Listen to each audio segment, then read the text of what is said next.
தலைப்பு என்னவோ பெண்ணுரிமை பற்றியதாக, பெண்ணுரிமை பெண்ணடிமைத்தனம் பற்றி பேசுவதற்கு வாய்ப்பளிக்கக்கூடிய ஒரு தலைப்பு. இந்த பெண்ணுரிமை பெண்ணடிமைத்தனம் பற்றி எல்லாம் பேசுகின்ற போது நாம் இந்த பெண்ணடிமைத்தனமும் பெண்ணுரிமையும் எவ்வாறு ஏற்பட்டது, அதனுடைய வரலாறு என்ன என்பதை ஒரு சிறிது பார்த்தால் சரியாக இருக்கும் என்று நான் நினைக்கின்றேன். வரலாற்று ஆசிரியர் சொல்வது என்னவென்றால், ஆதியில் இருந்தது தாய்வழி சமுதாயம், பாதியில் தான் வந்தது பெண்ணடிமைத்தனம். எல்லோரும் வேட்டையாடி கிடைத்ததை கொண்டு வந்து பொதுவாக வைத்து பங்கிட்டு பிரித்து உண்டு வந்தார்கள். அப்படி இருந்த காலம் புராதன பொது உடைமை காலம். அந்த காலத்திலே தாய்தான் சமுதாய தலைவராக இருந்தார், தாய் சமுதாயம் இருந்தது. அவர் வேட்டையும் ஆடினால் பொருட்களை பிரித்தும் பங்கு வைத்தும் கொடுத்தார். அப்படி இருந்த பெண்கள் பின் எப்படி அடிமையானார்கள், அதுதான் ஒரு பெரிய வரலாற்று அதிசயம் என்றுதான் சொல்ல வேண்டும். ஒரு தலைமை தாங்கிக் கொண்டிருந்தவர் பிறகு அடிமையாகிறார் என்றால் அதற்கு காரணம், வேட்டையாடி கொண்டிருந்த சமுதாயத்தில் அதிகப்படியான விலங்குகளை கொண்டு வந்து ஒரு இடத்திலே கட்டி வைத்து பிறகு தேவைப்படும் போதெல்லாம் வெட்டி சாப்பிட்டுக் கொள்ளலாம் என்று வைத்துக் கொண்டிருந்த நிலையிலே அந்த அந்த விலங்குகள் போடும் எச்சத்தில் இருந்து முளைத்த செடி கொடிகளில் இருந்து கனி காய்கள் வருவதை பார்த்து உழவு தொழிலுக்கான அடிப்படையை கற்றுக்கொண்டான் மனிதன். அந்த உழவு தொழிலுக்கான அடிப்படையை கற்றுக்கொண்ட போது நிலங்களை பயிரிட வேண்டிய தேவை வருகிறது. நிலங்களை யார் பயிரிடுவது என்று வருகின்ற போது அந்த ஆதி சமுதாயத்தில் உடல் வலிமைமிக்க ஆண்களுக்கு அந்த பணி ஒதுக்கப்படுகிறது. உடல் வலிமை உள்ள ஒரு ஆடவன் ஒரு குறிப்பிட்ட நிலத்தை எடுத்து அவன் அந்த நிலத்தில் பயிரிடுகின்ற போது அதில் வரக்கூடிய உணவும் அதில் வரக்கூடிய பயிர்களை அவர்கள் பயன்படுத்தினார். அவன் இறக்கின்ற போது அதன் பிறகு அவனை யார் பயிரிடுவது என்ற கேள்வி வருகின்ற போது அவனுக்கு வாரிசு வர வேண்டும் என்ற தேவை வருகிறது. அந்த வாரிசு வர வேண்டும் என்ற தேவை வருகின்ற போது அவனுக்கே குழந்தையை பெற்றுத் தரக்கூடிய பெண் தேவையாக இருக்கிறார். ஆக அவனுக்காகவே இருக்கக்கூடிய ஒரு பெண்ணை உருவாக்க வேண்டும் என்ற தேவை வருகின்ற போது அந்த ஆடவனுக்கு அந்த பெண் அடிமையாக்கப்படுகிறார். அவ்வாறுதான் பெண் அடிமைத்தனம் என்பது தோன்றியதாக வரலாற்று ஆசிரியர்கள் கூறுகிறார்கள். ஆக நில உடைமை வந்த போது, உழவு தொழில் வந்து நில உடைமை ஏற்பட்ட போது இந்த பெண் அடிமைத்தனமும் சேர்ந்து வந்தது. அத பாதியில் உருவாகியது இந்த பெண் அடிமைத்தனம். சரி, இப்படி வந்த பெண் அடிமைத்தனம் இப்படியே தொடர்ந்து இருந்து கொண்டே இருக்கிறதா? இப்ப என்ன நிலைமை என்று பார்க்கின்ற போது, இந்த பெண்கள் அடிமையாக இருந்த நிலை, அதாவது படிக்கக்கூடாது, வேலைக்கு போகக்கூடாது, வீட்டை விட்டு வெளியே வரக்கூடாது, ஆணுக்கு கட்டுப்பட்டவளாக பெண் இருக்க வேண்டும், புல்லானாலும் புருஷன், கல்லானாலும் கணவன் என்ற நிலையெல்லாம் இருந்த போது இதையெல்லாம் கண்டு கொதித்து போய் வெறுவி பெண்கள் போராடுகின்ற போது பெண்கள் போராட்டத்தின் வாயிலாக அவர்களுக்கு உரிமைகள் கிடைக்க தொடங்குகின்றன. அப்படி பெண்களுடைய இயக்கங்கள், பெண்களுடைய உரிமை குரல்கள் எல்லாம் பெண்களுக்கு உரிமைகளை பெற்றுத் தருகின்ற போது அதன் மூலமாக பெண் சமுதாயம் வளர்ச்சி பெறுகிறது, முன்னேற்றம் அடைகிறது. பாரதி அழகாக சொல்லுகின்றார், முன் இருந்த நிலை என்ன, இப்போது என்ன ஏற்பட்டுக் கொண்டிருக்கிறது என்பதை அழகாக அவருடைய பாடல்களை சொல்லுகின்றார்.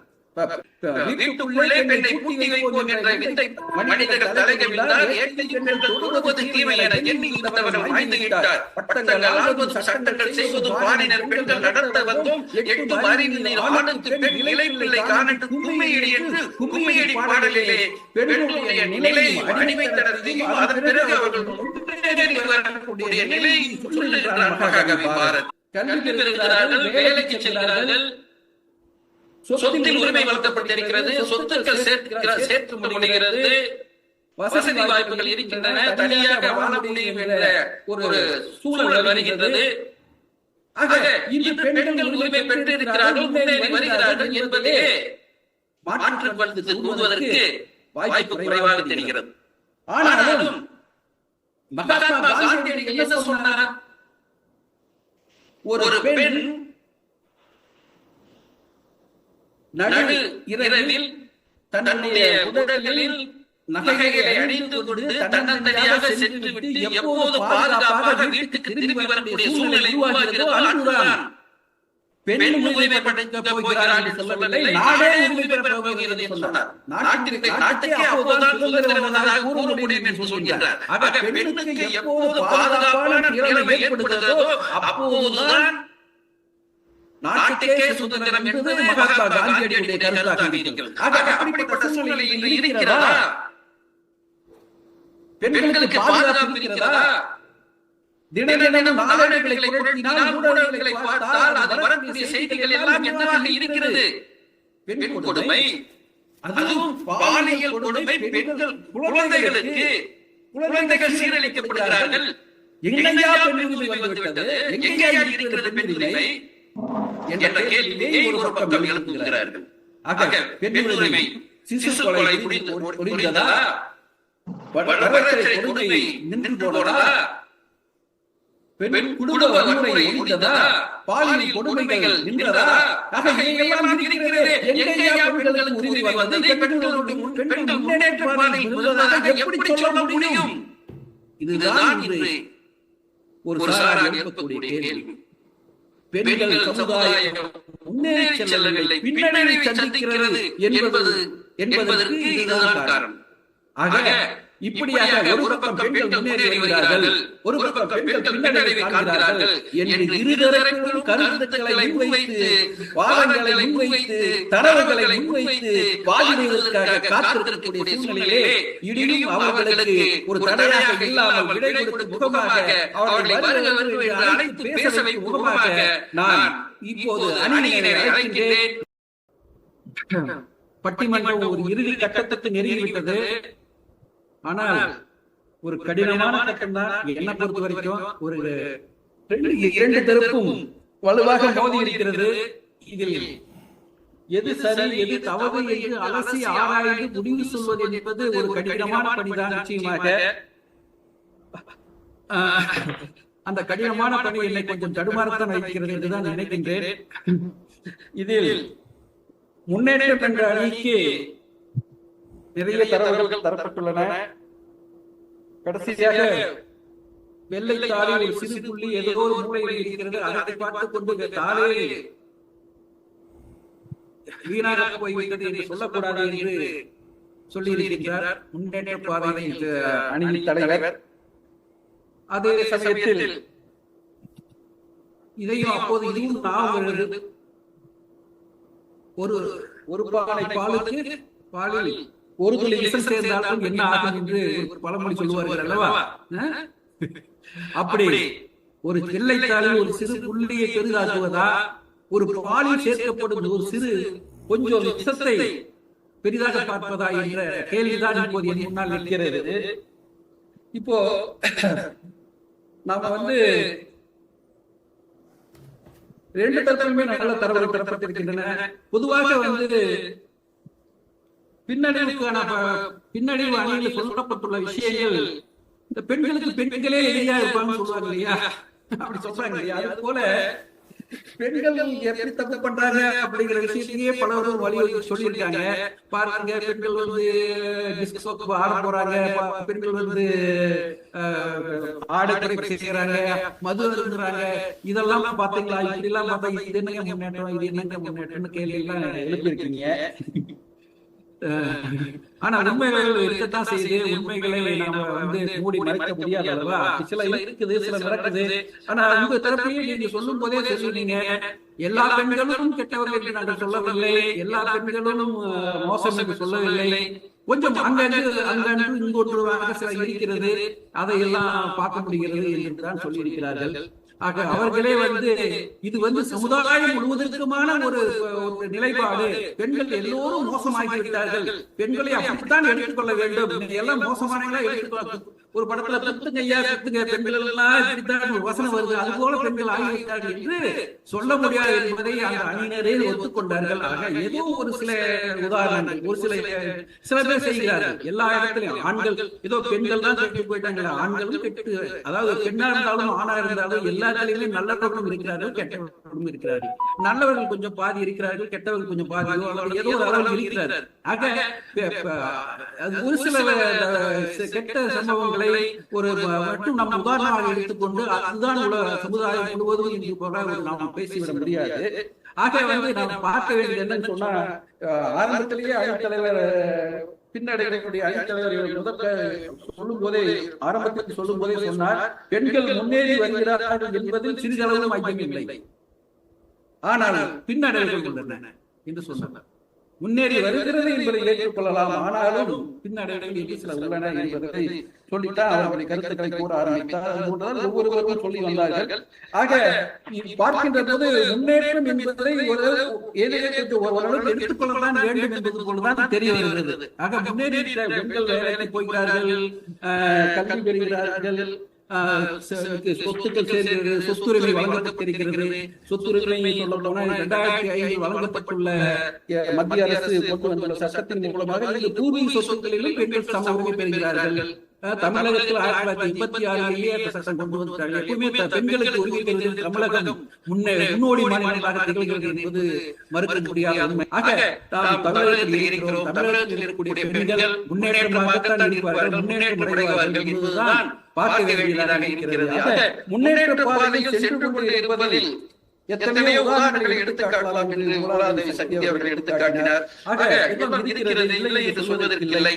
ஆக முன்னேற்ற பாதையில் பெண்கள் செல்கிறார்கள் என்பதற்கு பல்வேறு உதாரணங்கள் இருக்கிறது என்பதை மறுப்பதற்கு இல்லை. அதே சமயம் பின்னடைவுகள் இருக்கிறது என்பதற்கு எடுத்துக்காட்டக்கூடிய விஷயங்களையும் பரிசீலிக்க வேண்டியதாக இருக்கிறது. முக்கியமாக 2 விஷயங்கள் முன்வைக்கப்படுவதாக நான் பார்க்கிறேன். முதல் விஷயம்,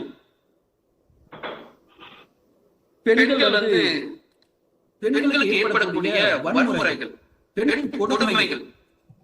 அதெல்லாம் இருக்கும்போது எந்த வகையில் பெண்கள் முன்னேறிவிட்டதாக சொல்ல முடியும்? பெண்கள் அடையக்கூடிய நேற்று வரைக்கும் இன்று கூட நடந்து கொண்டே இருக்கும் சிசு கொலைகள் இப்போது நடக்கிறதா தெரியவில்லை. ஆனால் பெண் குழந்தைகளுக்கு நடக்கக்கூடிய கொடுமை என்பது அவ்வப்போது நடந்து கொண்டுதான் இருக்கிறது என்பதற்காக ஊடகங்கள் வெளிச்சத்தில் தெரிய வருகிறது.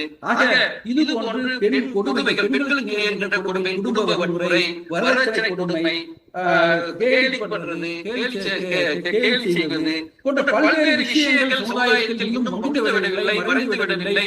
ஆக பெண்களின் முன்னேற்றம் என்பது அந்த இடத்தில் ஒரு கேள்விக்குறியாக வந்து நிற்கிறது என்பதை பார்க்க வேண்டியிருக்கிறது. அடுத்த விஷயமாக பார்க்க வேண்டியது என்னவென்றால், இன்று விவாகரத்து வழக்குகள் குவிந்து வருகிறது. நான் நீதிமன்றத்திலே பார்க்கிறேன், நிறைய வழக்குகள் வருகிறது. பெண்கள் அப்படி செய்கிறார்கள், இப்படி செய்கிறார்கள் என்று மோகன மிகவும் புலம்பிவிட்டு சென்றார். ஆக அந்த அளவுக்கு பெண்கள் ஏதோ தவறு செய்கிறார்கள் என்பது போன்ற ஒரு விஷயம் சித்தரிக்கப்படுகின்றது. ஆக இந்த 2 விஷயங்களை நாம் எடுத்துக்கொண்டு பார்க்கலாம். இது பின்னடைவா முன்னேற்றமா? இந்த 2 விஷயங்களை நாம் பின்னடைவா முன்னேற்றமா என்று எடுத்துக்கொண்டு பார்த்து பரிசீலித்து முடிவுக்கு வந்தாலே நாம் இந்த பட்டிமன்றத்துக்கான முடிவுக்கு வந்து விடலாம் என்று நான் நினைக்கின்றேன். இப்போ இந்த பெண் உரிமை நாம் பேசுறோம், முன்னேற்றம் சொல்றோம். பெண் உரிமையுடைய இலக்கு என்ன? பெண் உரிமை பெறுவது எதற்காக?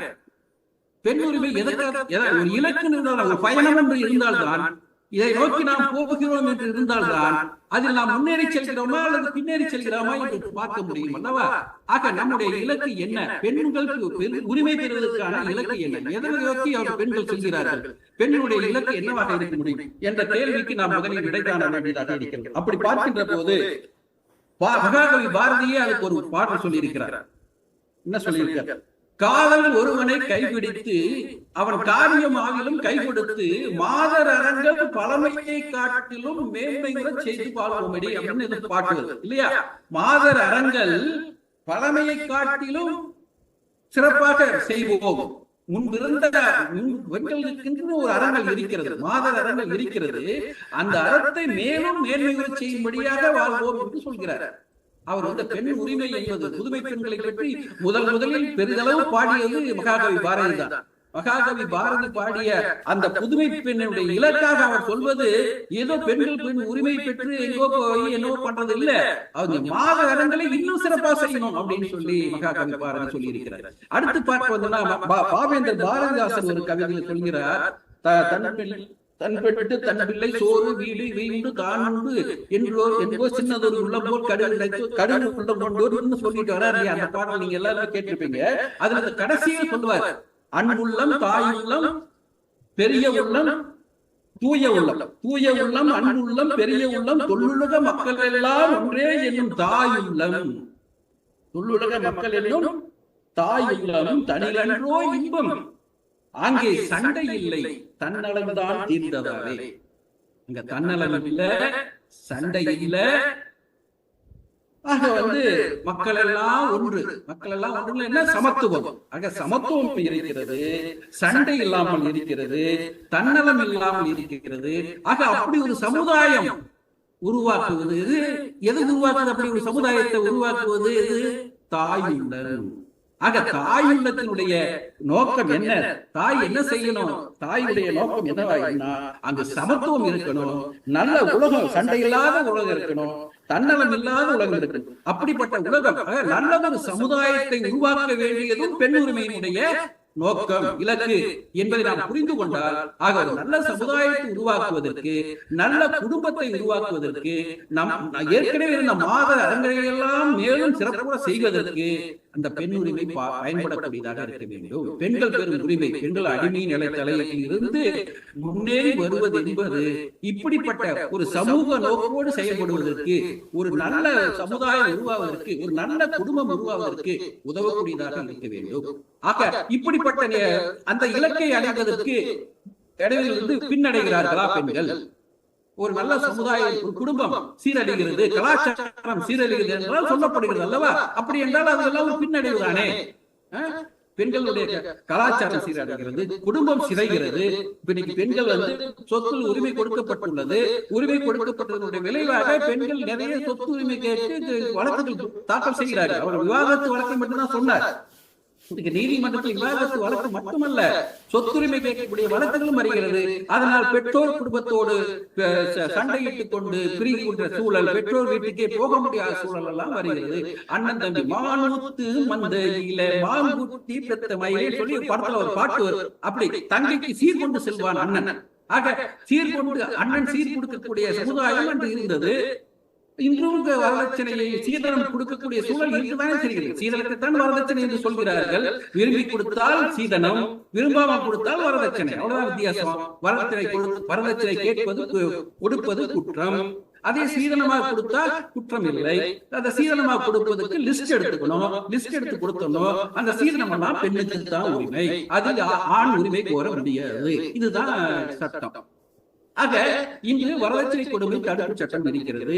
இது போல ஒவ்வொரு பெண்களுக்கு ஏற்படக்கூடிய ஒவ்வொரு ஒவ்வொரு கொடுமைகளுக்கும் அதை தடுப்பதற்கான சட்டங்கள் வந்திருக்கிறது. அது சாதாரண அல்ல. ஏதோ போதை மரத்தடியில் உட்கார்ந்து ஞானம் பெற்று யாரும் உருவாக்கி விடவில்லை. ஆட்சியாளர்களா ஒரு ஞானத்தை பெற்று இந்த பெண்களுக்கு இப்படி கொடுத்தால் நல்லதுன்னு சொல்லி யாரும் கொடுக்கல. பெண்கள் இதற்கான போராட்டம் நடத்தி இருக்கிறார்கள். சமூக சீர்திருத்தவாதிகள், சமுதாய சிந்தனையாளர்கள் எல்லாம் தொடர்ந்து போராடிய நிலையில்தான் உரிமைகள் பெறப்பட்டிருக்கிறது. ஆக உரிமைகள் எல்லாம் ஏதோ கிண்ணு கீரை அல்ல, அதையெல்லாம் சும்மா விட்டுட்டு போறது இருக்கு. ஆக போராடி பெற்ற உரிமைகளை தொடர்ந்து காப்பாற்ற வேண்டியது அவசியம். நாம் பெற்றுள்ள சட்டங்கள், திட்டங்கள், பெண்கள் முன்னேற்றத்திற்கான திட்டங்கள் எல்லாமே ஒரு போராட்டத்தினுடைய விளைவுதான். ஆகவே அதையெல்லாம் பெண்கள் முன்னேறுவதற்காகத்தான் ஏற்பட்டிருக்கின்றன.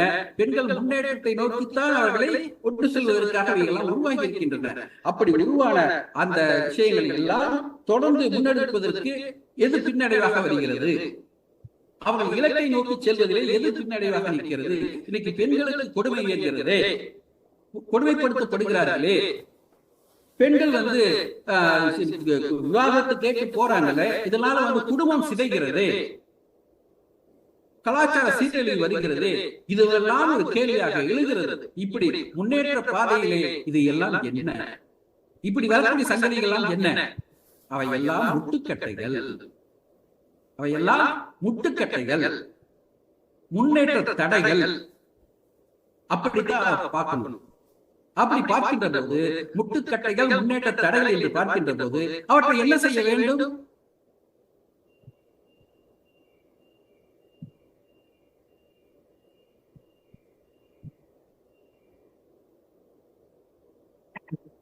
இப்போ நாம ஒரு பாதையிலே போயிட்டு இருக்கோம், வழியில ஒரு பணி நடந்துட்டு இருக்கும். அந்த சாலையை வெட்டி ஒரு பாலம், ஒரு சின்னதா ஒரு மோரி அமைச்சுட்டு இருப்பாங்க, அல்லது ஒரு பைக் புதைச்சிட்டு இருப்பாங்க. அப்ப என்ன, ஏதாவது ஒரு வேலை நடந்துட்டு இருக்கும். அங்க ஒரு சாக்கடையில கூடிய பிரச்சனையை சரி செய்து கொண்டிருப்பார்கள். ஆக அந்த பாதையை தடுத்து விடுவார்கள். அப்ப என்ன பண்ணுவாங்க? டேக் டைவர்ஷன் எழுதி வச்சிருப்பாங்க, மாற்றுப்பாதையில் செல்லவும் சொல்லுவாங்க. ஆக அப்ப என்ன பண்ணுவோம்? நம்ம பின்னாடி வந்த வழியே போய் ஒரு பாதையில போய் போவோம். ஆக நம்ம செல்லக்கூடிய இலக்கில், நாம் செல்லக்கூடிய பாதையில், நம்முடைய பயணத்தில் முட்டுக்கட்டைகளாக சில பிரச்சனைகள் இருக்கின்றன.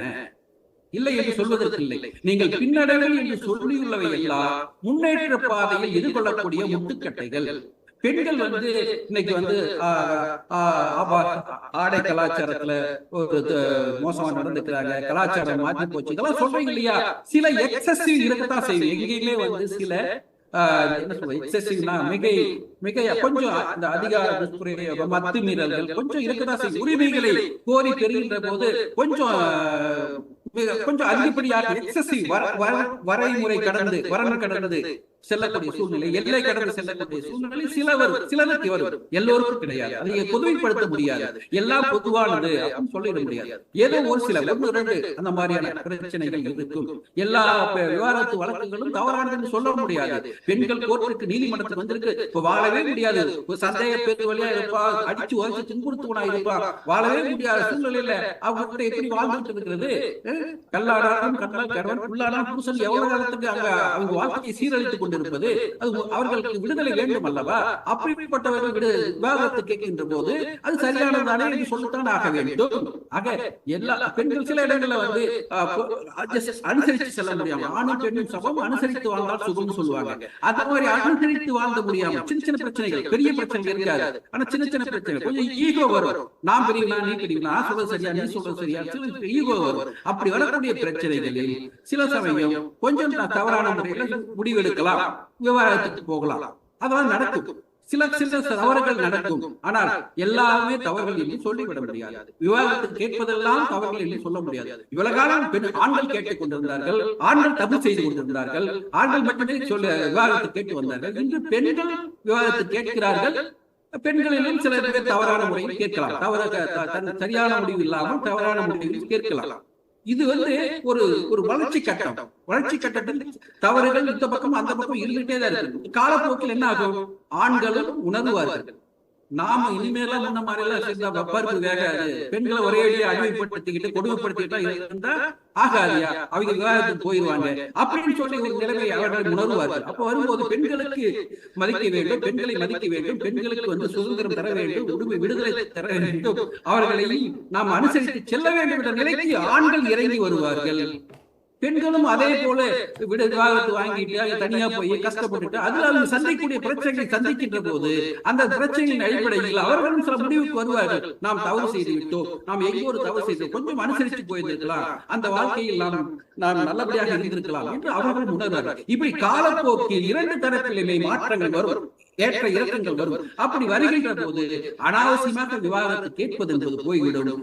ஆணும் பெண்ணும் சமம், அனுசரித்து வாழ்ந்தால் சுகம் என்ற நிலையிலே வாழக்கூடிய சூழ்நிலை நிச்சயமாக உருவாகும். ஆக ஒரு முன்னேற்றம் தான் முன்னேறி செல்வதில் வரக்கூடிய சில பிரச்சனைகள், சில நடைமுறை சிக்கல்கள், இதையெல்லாம் காலப்போக்கில் தீர்க்கும். அதை மீறி அதை கடந்து சென்று இதை சமாளித்து முன்னே செல்கின்ற போது அது ஒரு முன்னேற்ற பாதையாக அமையும். ஆண்களும் தங்களுடைய ஆணாதிக்க மனோபாவத்தில் இருந்து இறங்கி பெண்களோடு சமத்துவமாக வாழக்கூடிய சூழ்நிலை வரும். பெண்களும் தங்களிடம் இருக்கக்கூடிய சில தவறுகளை சரி செய்து கொண்டு ஆண்களோடு சமமாக வாழ்வதற்கு ஒரு உரிய சூழ்நிலைக்கு வருவார்கள். ஆகவே வழக்குகள் வருவதையெல்லாம் பார்த்துவிட்டு ஐயோ என்று நாம் ஆதங்கப்படக்கூடாது. இது எல்லாம் ஒரு வளர்ச்சி போக்கில் வரக்கூடிய விஷயங்கள் தான். இது அப்படி விவாதத்து வழக்குகள், நீதிமன்ற பிரச்சனைகள் இப்படி இருக்கிறது. அதே போல பெண்கள் சொத்துரிமை கேட்பதும் அப்படித்தான். பெண்களுக்கு சம உரிமை வந்துவிட்டது. 2005 சட்டத்திலே சம உரிமை வந்துவிட்டது. ஆனால் சம உரிமை கொடுக்கக்கூடிய மனப்பான்மை இன்னும் வரவில்லை. அதை ஒரு பிரச்சனையாக பார்க்கக்கூடிய சூழ்நிலை இருக்கிறது. ஆக சில வழக்குகள் வரத்தான் செய்யும். அதனால் சில வழக்குகள் வந்து மனசு சங்கடப்பட்டு அப்புறம் பெண்களுக்கு உரிமை கொடுத்துருக்கலாம், நாம என்ன பண்றது, கொடுத்தாண்டு ஆகணும் அப்படிங்கிற நிலைமை வரும். இதுல சில அட்ஜஸ்ட்மெண்ட் இருக்கு. அதாவது பெண்களுக்கு கல்யாணம் பண்ணுகின்ற போது அவர்களிடம் எழுதி வாங்கி விடுகிறார்கள், விடுதலை பத்திரத்தில் கையெழுத்து வாங்கி விடுகிறார்கள். அப்படி சில செய்கிறார்கள் புத்திசாலித்தனமாக.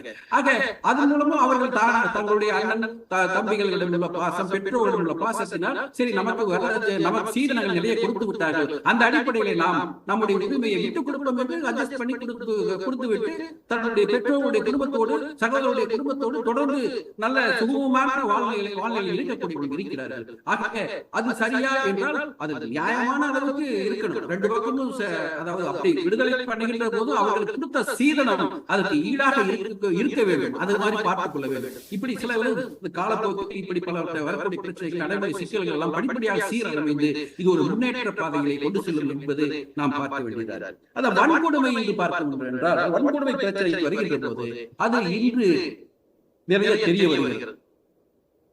முன்னெல்லாம் நடக்கலையா? பெண்களுக்கு சிசுக்களுக்கு கொடுமை நடந்ததெல்லாம் முன்பெல்லாம் இல்லையா? புதுசா வந்துடுச்சா?